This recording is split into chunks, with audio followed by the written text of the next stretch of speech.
নমস্কার বন্ধুরা, আমি সুমি। আপনারা দেখছেন সুমির রান্নাঘর। আজ দারুণ একটি রেসিপি নিয়ে চলে এলাম।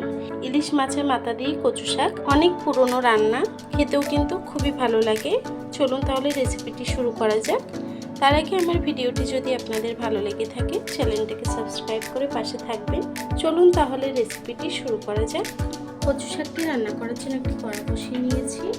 কচু শাকটিকে দিয়ে দেবো। আমি ধুয়ে খুব সুন্দর করে কেটে নিয়েছি। কচু শাকটি দিয়ে দিয়েছি। দিয়ে দেবো সামান্য একটু নুন, দেব হলুদ গুঁড়ো। কচু শাকটিকে ঢেকে আমি সিদ্ধ করে নেব। দেখুন কচু শাকটি কিন্তু সিদ্ধ হয়ে গেছে, জল ছেড়ে দিয়েছে। এখন আমি কচু শাকটিকে নামিয়ে নেব। ওই কড়াইটিকে আবারও বসিয়ে নিয়েছি। দিয়ে দেবো সর্ষের তেল। রান্নাটা কিন্তু সর্ষের তেলে করব কচু শাকটি।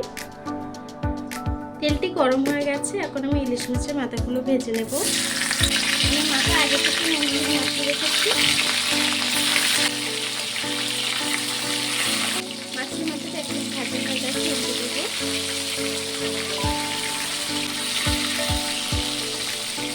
মাছের মাথাটি ভাজা হয়ে গেছে, তুলে নেব।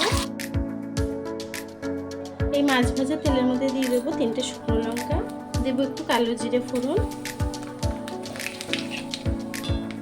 দিয়ে দেবো পেঁয়াজ আর রসুন একসঙ্গে বাটা, দিয়ে দেবো কয়েকটা কাঁচা লঙ্কা। ঝালটা আপনারা পরিমাণ মতো দেবেন। আমি পেঁয়াজ আর লঙ্কাটাকে একটু ভেজে নেব। পুরো মশলাটাকেও অ্যাড করব। দেবো স্বাদ মতো নুন। আমরা কচু শাকেও নুন দিয়েছিলাম, সেই অনুযায়ী নুনটা অ্যাড করবেন। দেবো 1 চামচ হলুদ গুঁড়ো, দেবো 1 চামচ ঝাল লঙ্কার গুঁড়ো, দেবো সামান্য একটু জল যাতে গুঁড়ো মশলাটা পুড়ে না যায়।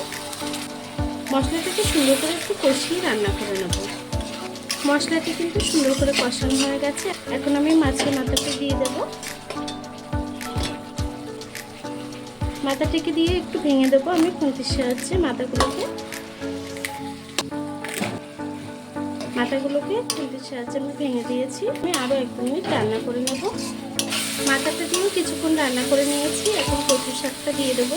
আমি কচু শাকটা জল ঝরিয়ে রেখে দিয়েছি। কচু শাকটাকে দিয়ে সুন্দর করে রান্না করে নেব।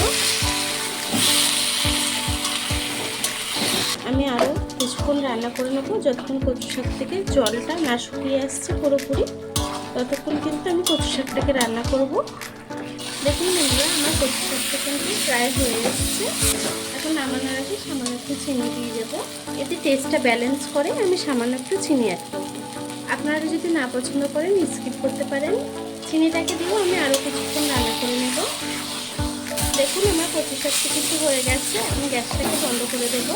জলটা পুরোপুরি শুকিয়ে এসছে। এখন আমি কচু শাকটাকে নামিয়ে নেব। দেখুন কত সুন্দর হয়েছে।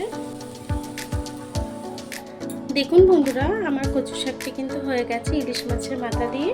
আমার এই রেসিপিটি কেমন হয়েছে কমেন্ট বক্সে জানাতে ভুলবেন না। ভিডিওটি ভালো লেগে থাকলে চ্যানেলটাকে সাবস্ক্রাইব করে ভিডিওটি লাইক দিয়ে দেবেন। আর এতক্ষণ ধরে আমার ভিডিওটি দেখার জন্য আপনাদেরকে অসংখ্য ধন্যবাদ।